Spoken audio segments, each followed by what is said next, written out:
నమస్కారం, HN9 TV news కి స్వాగతం. సామాజిక సాధికార బస్సు యాత్ర ఆదివారం గూడూరు నియోజకవర్గంలోని కోట పట్టణంలో ఎమ్మెల్సీ ప్రభుత్వ విప్ గూడూరు నియోజకవర్గ సమన్వయకర్త మేరిగ మురళీధర్ నిర్వహించారు. సామాజిక సాధికార యాత్ర జాతీయ రహదారి పక్కనే బోధనం సమీపంలో ఉన్న హోటల్ వద్ద నుంచి మొదలైంది. ఆ తర్వాత కోటకు చేరుకుని అక్కడి నుంచి నల్లపురెడ్డి గోపాలరెడ్డి విగ్రహం వద్ద నుంచి పాదయాత్రగా బయలుదేరి గాంధీ బొమ్మ వద్ద ఏర్పాటు చేసిన సభా వేదిక వరకు సాగింది. ఈ సభకు party regional coordinator Vijayasai Reddy, party Tirupati జిల్లా అధ్యక్షులు నేదురుమల్లి రామ్కుమార్ రెడ్డి, కోవూరు, నెల్లూరు, సత్తివేడు, సూలూరుపేట ఎమ్మెల్యేలు నల్లపురెడ్డి ప్రసన్న కుమార్ రెడ్డి, అనిల్ కుమార్ యాదవ్, కోనేటి ఆదిమూలం, కిలివేటి సంజీవయ్య, తిరుపతి ఎంపీ మద్దెల గురుమూర్తి, రాజ్యసభ సభ్యులు బేదా మస్తాన్రావు, నెల్లూరు నగర మేయర్ పొట్లూరి శ్రవంతి, మైనారిటీ రాష్ట్ర నాయకులు ఖాదర్ బాషా పాల్గొన్నారు. కార్యకర్తలు, అభిమానులు పెద్ద ఎత్తున తరలివచ్చి సాధికార యాత్రను విజయవంతం చేశారు.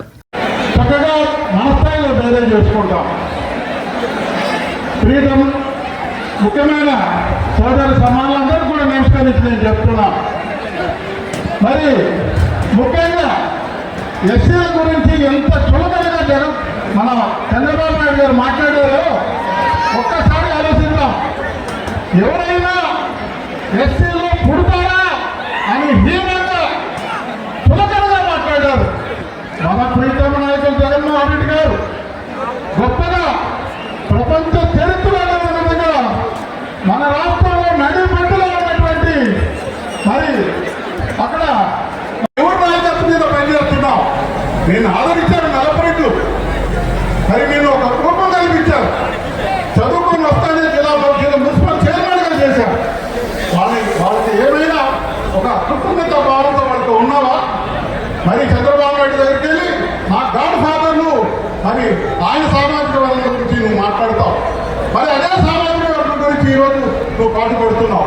లోకల్ అని మాట్లాడతావు. నీ గాడ్ ఫాదర్ లోకలా అని నేను అడుగుతున్నా. ఎంత విశ్వాసఘాతంగా నువ్వు మాట్లాడుతున్నావు. అసలు నువ్వు మాట్లాడుతుంటేనే చాలా విచిత్రంగా ఉంటుంది. నమ్మక ద్రోహం చేశావు.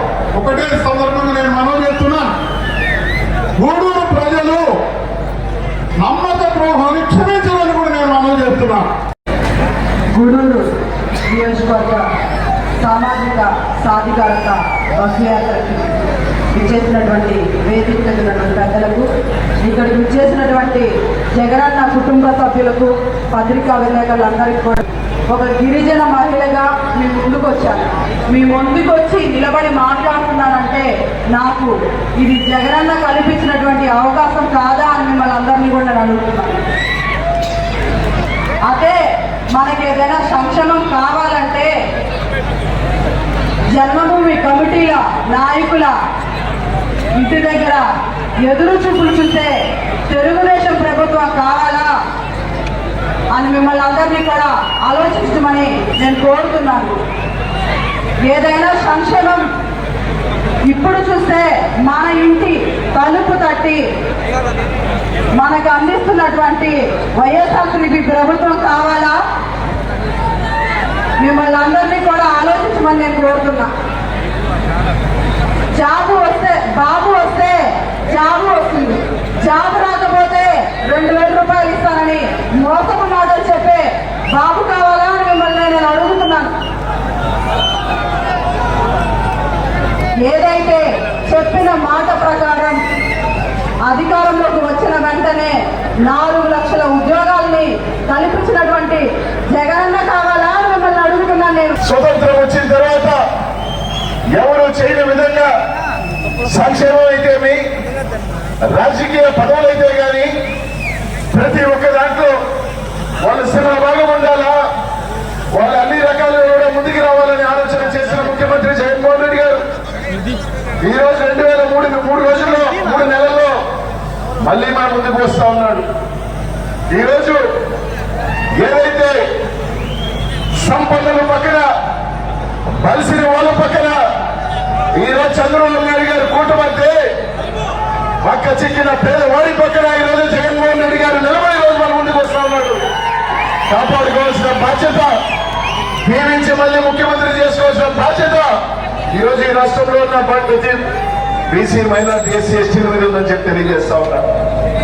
ఈరోజు ఇంకా ఆలోచన చేయండి. ఈరోజు ఎన్ని కుట్రలు పడుతున్నారో మీరు అందరూ కూడా చూస్తా ఉన్నారు. ఒక్క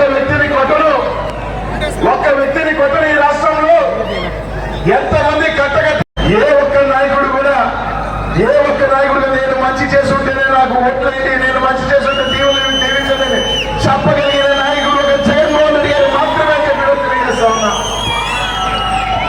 ఈరోజు ముఖ్యంగా గూడూరు నుంచి మహామహులు ఎదురుమల్లి జనార్దన్ రెడ్డి గారు కానీ, నల్లపల్లి శ్రీనివాసరెడ్డి గారు కానీ జన్మనిచ్చిన ప్రాంతం, మహనీయుని తీసుకొచ్చిన రాజకీయ చైతన్యం ఇచ్చిన ప్రాంతం. ఈరోజు అక్కడ రేపు ఒకసారి అవకాశం ఇస్తేనే ఈ గూడూరులో చాలా మంది మోసం చేసిపోయినారు. కానీ 2014లో ఎమ్మెల్యే పదవికి వస్తుంది అనుకున్నారు, అయినా సరే రాలా. పర్వాలేదు, జగనన్నే వెంట మళ్ళీ 14 నుంచి 19 దాకా కూడా గూడూరులో తిరుగుతానే ఉన్నాడు. 2019లో కూడా వేరే వాళ్ళకి వచ్చింది, అయినా కూడా లేదు నేను జగన్మోహన్ రెడ్డి గారితోనే నడుస్తాను అని చెప్పి ఆ నమ్మకం ఈ రోజు 2024లో మొదలని ఒక ఎమ్మెల్సీ సభ్యుడిగా ప్రయత్నించిన తర్వాత మళ్ళీ ఈరోజు శాసనసభ్యుడిగా మీ ముందుకు వచ్చాడు. కాబట్టి ఈరోజు ఈ నమ్మకానికి పెద్దపీటగా ఈరోజు మురళిని దీవించాల్సి ఆశీర్వదించాల్సిన బాధ్యత ఈరోజు మీ అందరి మీద ఉంది. దాదాపు ఈరోజు పదవులు ఇచ్చి ఈరోజు మనకి గౌరవాన్ని కల్పిస్తుంటేనే ఇక్కడ నుంచి అక్కడికైనా మనం, లేకపోతే ఇంకో రకంగా వెళ్తేనే ఈరోజు పక్క పార్టీల వైపు చూసి పక్క పార్టీలు తూగే వాళ్ళు ఈ జిల్లాలో చాలా మంది ఉన్నారు. చాలా పెద్ద పెద్ద వాళ్ళని కూడా చూశాం. అయినా కానీ 2 పర్యాలు శాసనసభ అభ్యర్థి దాకా వచ్చి పదవి రాకపోయినా కూడా ఈరోజు జగన్మోహన్ రెడ్డి గారు స్వతంత్రం వచ్చిన తర్వాత ఎవరు చేయని విధంగా సంక్షేమం అయితేమి, రాజకీయ పదవులైతే కానీ ప్రతి ఒక్క దాంట్లో వాళ్ళ శ్రమ భాగం ఉండాలా, వాళ్ళు అన్ని రకాలుగా కూడా ముందుకు రావాలని ఆలోచన చేసిన ముఖ్యమంత్రి జగన్మోహన్ రెడ్డి గారు ఈరోజు 2003 3 రోజుల్లో 3 నెలల్లో మళ్ళీ మన ముందుకు వస్తా ఉన్నాడు. ఈరోజు ఏదైతే సంపన్నుల పక్కన, బలిసిన వాళ్ళ పక్కన ఈరోజు చంద్రబాబు నాయుడు గారు కూటమంటే పక్క చిక్కిన పేదవాడి పక్కన ఈరోజు జగన్మోహన్ రెడ్డి గారు నిలబడి రోజు మన ముందుకు వస్తా ఉన్నాడు. కాపాడుకోవాల్సిన బాధ్యత, దీవించి మళ్ళీ ముఖ్యమంత్రి చేసుకోవాల్సిన బాధ్యత ఈరోజు ఈ రాష్ట్రంలో ఉన్న ప్రతి బీసీ, మైనార్టీ, ఎస్సీ, ఎస్టీల మీద ఉందని చెప్పి తెలియజేస్తా ఉన్నా. ఈరోజు ఇంకా ఆలోచన చేయండి. ఈరోజు ఎన్ని కుట్రలు పడుతున్నారో మీరు అందరూ కూడా చూస్తా ఉన్నారు. ఒక్క వ్యక్తిని కొట్టని ఈ రాష్ట్రంలో ఎంతమంది కట్టగట్ట.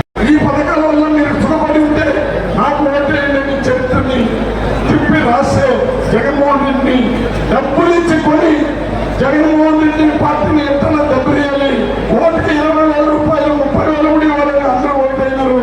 దానికి ఓటుకు మాత్రం మీరు ఓటుని అమ్ముకోవద్దండి.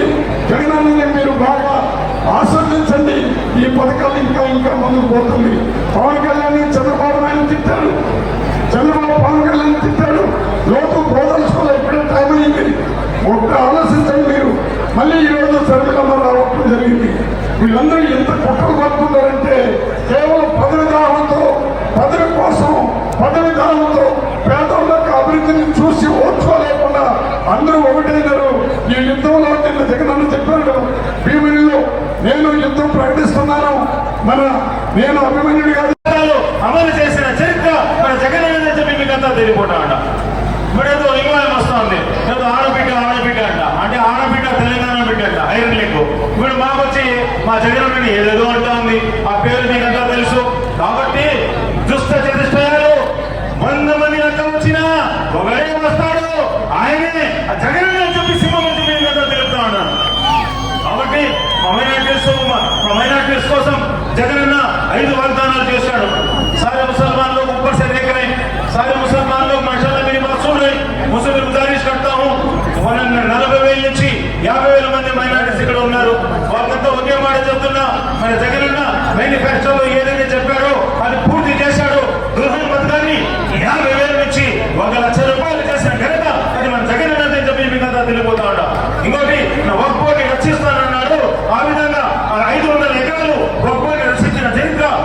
మరిన్ని అప్డేట్స్ కోసం మన HN9 టీవీ ఛానల్ ని సబ్స్క్రైబ్ చేసుకోండి.